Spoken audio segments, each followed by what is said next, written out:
Ассалаумағалейкум қазақ елім. Міне біздің кезекті объектіміз Тараз мөлтек ауданында орналасқан.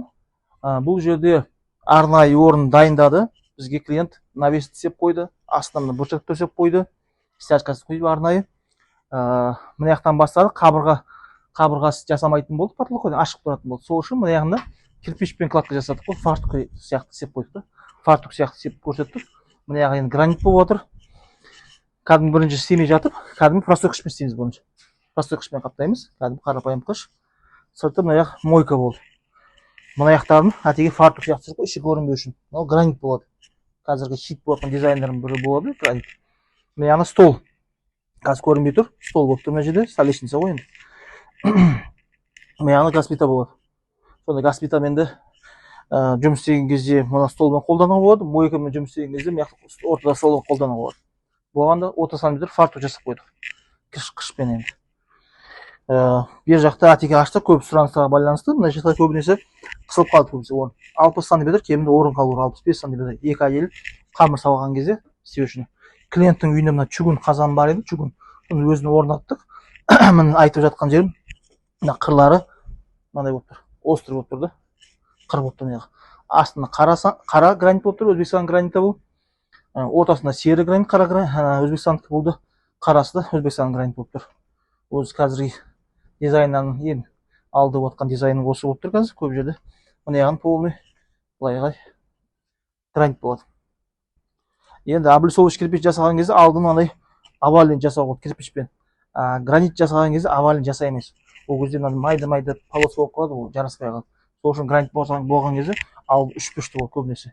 Или ровный болады, түп-түзу болады алды. Бұл енді арнайы жасап қойдық. Оған енді отпен жұмыс істейді бұл, газбен жұмыс істейді. Два орыннан көп жерде жасап жүрміз. Біткен соң аяқтан кеп газды жалғаймыз боламыз. Мына жақында газ плитаны жалғаймыз. Есігі мына темір есік болды. Енді бер жақта мына барбекю дайын болып қалды уже. Бұл да кең болды іші. Мынау пирамида. Пирамида не үшін жасаймыз бұл жерде? Мына ступеньканы бұл түтін келген кезде бүйтіп ускорение беру үшін, тез тарту үшін. Сол үшін мына ішін пирамида жасалады. Ішін сылау керек болады. Сыламасаңыз, мынандай ступенька болып қалатын болса, мына бұрыштары желі болып қалады мынандай. Соның секреті бар. Соны айтып жатыр қазір. Фишка деп айтады бұны. Ішін сылау керек болады міндетті түрде. Сыламайтын болсаң тартпайтын болады.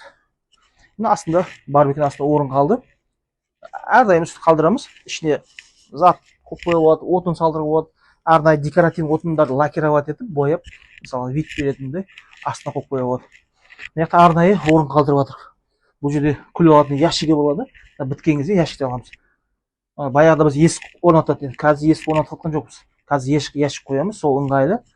Есікке қарағанда виді да әдемі болады, жіңішке болады, көзге онша түспейді. Ящик жасаған кезде біз сыртын гранит қаптаймыз мына жерде. Гранит қаптаған кезде ящиктің сыртын гранит қаптап қоямыз.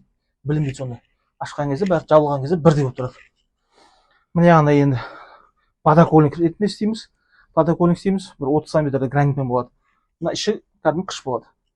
Қазір енді баяғыда сөйтіп істейтін еді, гранит жасамайтын еді бұл жерде, қыш өзі істейтін. Қазір енді байқасақ, шашып пісірген кезде май мына жаққа ағады көбінесе. Сол үшін мына жаққа гранит жасап жатырмыз қазір соңғы кезде біз объекттерде.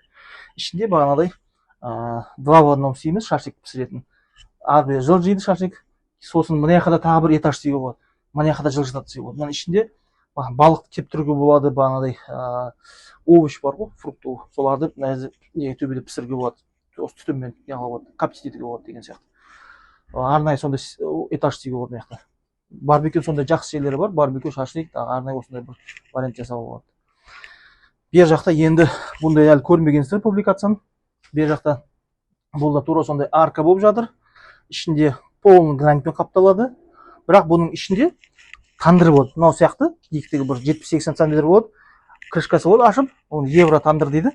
Ішіне сеткасы болады. Сетка арнайы ашасы, ішіне бағана еттерді іліп қойып, ішіне туш етуге болады, бар не істеулі болады. Нагарский деген сияқты оның түрлері көп пісіретін. Кейін комментарий жасап болсаңыздар, жауап беремін, не істеуге болады оның ішінде. Бұның ішінде енді бұл да қазіргі варианттардың бір хит болады, көбісін тандырмен істейді. Дуалды емес, жерде болады. Бұл евро тандыр болады. Бер жақта енді қазан 22 литр қазан. Бұл отпен, газбен жұмыс істейді. Отпен, газбен жұмыс істейді. Бер жақта жұмыс істеуге ыңғайлы. Фартук бар бұнда. 30 см май шашырамайтын, мен ашық тұр. Қабырға көтерген жоқпыз, вид қорытпасын деп. И мынау екі тандырдың орын барбекю үстін гранитпен қаптаймыз бүйтіп 45 градус деп үлкен дымоход шығып кететін болады. Осындай бір дизайн жасап жатырмыз өзгеше. Мына жерде бұл массивный көрінетін болады, вид береді. Мына жағы тура сондай фартук болып тұр, отырсаңыздар. Енді міне қамыр жаятын стол. Оны әтек үлкейтіп жатырмыз мына жерде. 1:20 1:30 болып тұр. Қамыр жаятын стол. Мына жақтан ыңғайлы болды. Мынаны енді мына жаққа дейін істеген 1 болсын деп жасаған едік. Мына орын қысылып қалды. Содан кейін бір кірпік бұзылып тастадық та ішіне артқа кіргіздік. Мына жерде жұмыс істеуге кіріп шыққан кезде ыңғайлы болу үшін.